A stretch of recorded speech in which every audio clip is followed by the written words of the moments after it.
ഇനി കുട്ടനാട്ടിൽ നിന്നുള്ള ഒരു വാർത്തയിലേക്കാണ്. കുട്ടനാട്ടിലെ 2 പഞ്ചായത്തുകളെ തമ്മിൽ ബന്ധിപ്പിക്കുന്ന ചമ്പക്കുളം പഞ്ചായത്തിലെ അപ്രോച്ച് റോഡ് ഇടിഞ്ഞു താഴ്ന്നു.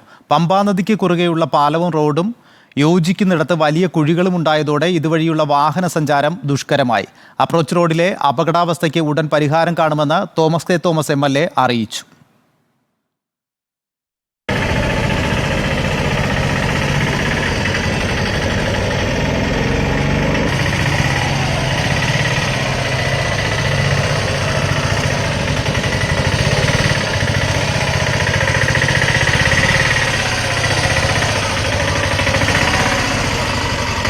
പാലവും കരയും തമ്മിൽ ബന്ധിപ്പിക്കുന്ന അപ്രോച്ച് റോഡ് ഇടിഞ്ഞു താഴ്ന്നതോടെ ഇതാണ് വാഹനങ്ങൾ നേരിടുന്ന ബുദ്ധിമുട്ട്.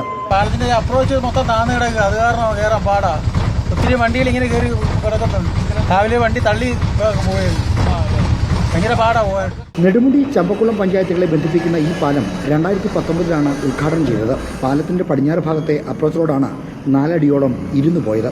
ഇപ്പോൾ റോഡിൽ നിന്ന് പാലത്തിലേക്ക് വാഹനങ്ങൾ കയറ്റാൻ നന്നേ പ്രയാസമാണ്. ഭയങ്കര കഷ്ടമാണ് ഇവിടുത്തെ യാത്ര. അത് കുട്ടികളെ കൊണ്ട് പോകുമ്പോഴാണ് ഞങ്ങൾക്ക് പാട് വരുന്നത്. തന്നെയാണെങ്കിൽ ഇത്രയും ബുദ്ധിമുട്ടില്ല. എന്നാലും ഇപ്പോഴത്തെ അവസ്ഥ നിങ്ങൾ കണ്ടതല്ലേ. ഒരു കാര്യം ഒരു സൈഡിൽ കൂടെ ഒന്ന് പോകാൻ തന്നെ പാടാണ്. റോഡിനും പാലത്തിനുമിടയിൽ വലിയ കുഴികളുമുണ്ട്. രാത്രിയിൽ സ്ഥലപരിചയമില്ലാത്തവർ വന്നാൽ അപകടം ഉറപ്പാണ്.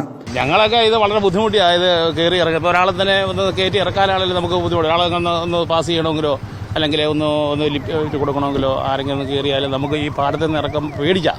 ഈ കഴിഞ്ഞ ദിവസം ഒരു നമ്മുടെ വിദേശികൾ വന്നിട്ട് അവരോടൊന്നും പറഞ്ഞില്ല, അവിടെ വീണു. ആ പുള്ളിക്കാരെ കാലിനൊക്കെ ഭയങ്കര പൊട്ടലൊക്കെ ഉണ്ടായിരുന്നു. പിന്നെ ആശുപത്രി കൊണ്ടുപോയിരുന്നു. റോഡിന്റെ തകർച്ച ചമ്പക്കുളം സെയിന്റ് മേരീസ് ബസലിക്കയിലെ സെമിത്തേരിക്കും ഭീഷണിയാണ്. അടിയന്തര അറ്റകുറ്റപ്പണികൾക്കുള്ള ടെൻഡർ പൂർത്തീകരിച്ചുവെന്നും ഇതോടെ അപ്രോച്ച് റോഡിലെ അപകടാവസ്ഥയ്ക്ക് താൽക്കാലിക പരിഹാരമാകുമെന്നും കുട്ടനാട് MLA തോമസ് കെ തോമസ് അറിയിച്ചു. റിപ്പോർട്ടർ ആലപ്പുഴ.